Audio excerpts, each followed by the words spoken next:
Welcome to The Explainer. I am so incredibly thrilled you're here today because we're about to unpack a massive financial opportunity that is literally hiding in plain sight on millions of rooftops right now. Think about it. Every time you drive through a neighborhood or pass one of those giant commercial warehouses, you're looking at the foundation of an entirely new, highly lucrative industry. But, as you'll see a bit later, it's an industry that comes with a surprisingly dark side. Okay, let's dive right into this. Look at this number for a second, 40%. What's really interesting is what that number actually represents. See, when solar panels just sit out in the elements, they accumulate all kinds of grime, dust, bird droppings, wildfire ash, smog, you name it. And when they get dirty, they don't just look a little dull. They can actually lose up to 40% of their energy conversion efficiency. Basically, without regular maintenance, these highly expensive installations are just throwing sunlight directly into the trash. And it's exactly that dramatic drop in efficiency that is acting as the ultimate catalyst for the booming solar cleaning industry. Solving that 40% problem operates on a massive financial scale. The global demand to restore all this lost power is driving the market from about $872 million today in 2024 to an absolutely astronomical $2.24 billion over the next decade. That's a compound annual growth rate of over 9%.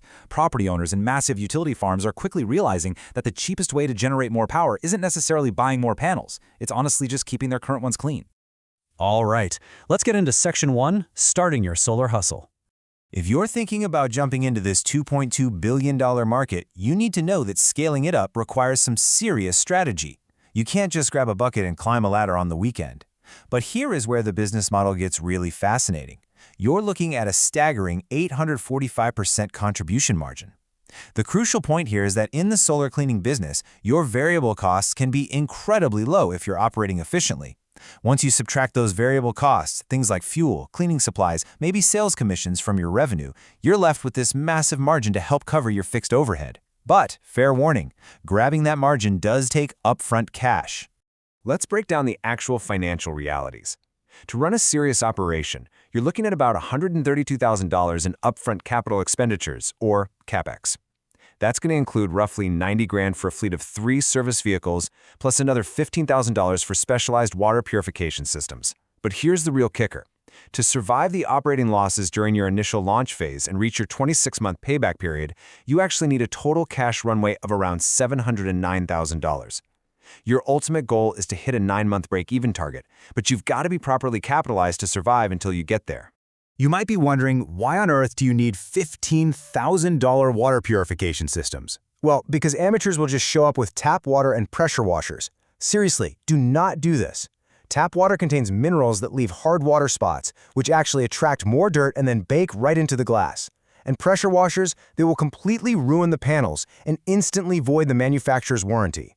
Pro-level operations absolutely mandate deionized or DI water delivered through soft boar's hair and nylon brushes to safely agitate the debris.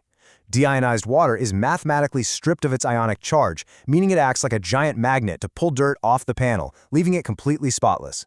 Okay, so to hit that 9-month break-even target, which requires bringing in about $35,000 a month in revenue, you have to totally master your contract mix. Residential basic contracts average about $65 a month.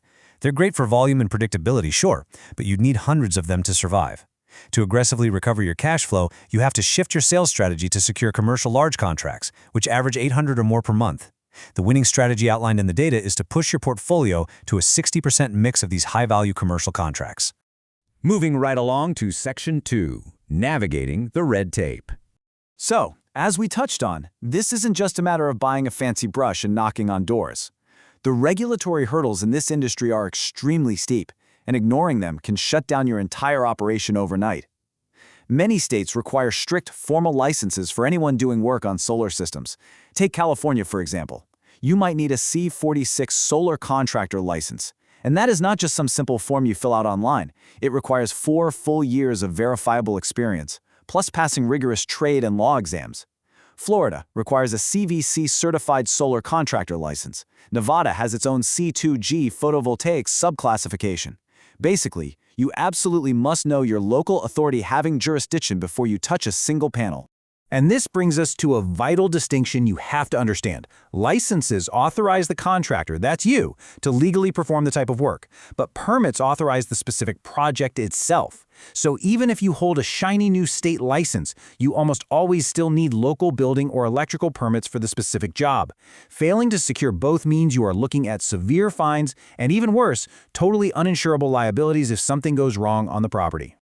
Which brings us to Section 3, the deadly hidden risks. I want to abruptly shift our tone here for a moment. We've talked a lot about incredible margins and shiny business models, but there is a terrifying, literal, life-or-death reality hidden directly behind those profits. To understand this, we need to look at what's called a FACE report. FACE stands for Fatality Assessment and Control Evaluation. It's a program that meticulously investigates work-related deaths to figure out exactly what happened so we can prevent future incidents. In September 2024, the California Department of Public Health released a deeply tragic FACE report that grounds all of our business talk in a very real, heartbreaking scenario. This is the timeline of September 14, 2024. A 41-year-old self-employed solar panel cleaner arrived at a residential job. At 1 p.m., he climbed a ladder on the side of the house. He was working entirely alone. Just minutes later, the homeowner and a neighbor heard a loud thump. They rushed out to find the worker unresponsive on the ground. Tragically, 4 days later, he died in the hospital from his injuries. I really want you to imagine the stark reality of this. Working completely alone, high up on a roof, with absolutely zero fall protection. The investigation broke down the exact anatomy of this tragedy, revealing how just a few standard environmental factors can become deadly. He was working on a 20-foot-high roof with a steep 26-degree pitch. But the most critical detail here is the walkway down below. The walkway on the side of the house was less than 5 feet wide, and it was bordered by a retaining wall. Because he had less than 5 feet of space, it was physically impossible to achieve the standard 4-to-1 ratio required for safe ladder placement. The ladder was simply too steep. He fell, suffered blunt trauma from that retaining wall, and lost his life. Let's turn to Section 4, Safety First, and talk about scaling up safely. So the absolutely crucial question becomes, how do we fix this? How does this industry scale up safely without costing human lives? Following the tragedy, Cal/OSHA released these direct recommendations. First, conduct formal hazard assessments before starting any job. Think about it. A simple hazard assessment might have saved that 41-year-old worker's life. If he had stopped, measured the walkway, and realized he couldn't safely place his ladder, he could have just declined the job. Second, undergo mandatory training. And third, utilize personal fall arrest systems connected to proper secure anchor points on the roof. But honestly, perhaps the best way to prevent falls is to remove the human from the roof entirely. We're seeing some incredible technological innovations out there, like washing drones, aerial lifts, and even automated robotic cleaners that just crawl right along the panels. And for simpler jobs, high-quality telescopic extension poles that deliver deionized water safely from the ground.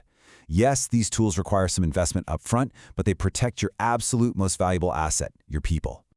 Just to reiterate the sheer scale of this problem, work-related falls from roofs and ladders are responsible for approximately 250 deaths annually over the last decade in the United States, 250 lives a year. This underlines exactly why safety cannot and must not be sacrificed just to bump up those profit margins we were talking about earlier. Which brings us to our final thought. We are rushing to green our energy grid, throwing panels on millions of homes and commercial buildings. But as we do this, we really have to ask, who is protecting the people protecting our grids? The investigators in the FACE report actually made a really provocative recommendation. They suggested updating building codes to require permanent built-in anchor points on all newly constructed homes. It's such a small change to a building's design, but it could guarantee a safe tie-off for every installer, roofer, and cleaner for decades to come. It really highlights the human cost of green energy, and it's something we all need to be thinking about as this industry continues to boom.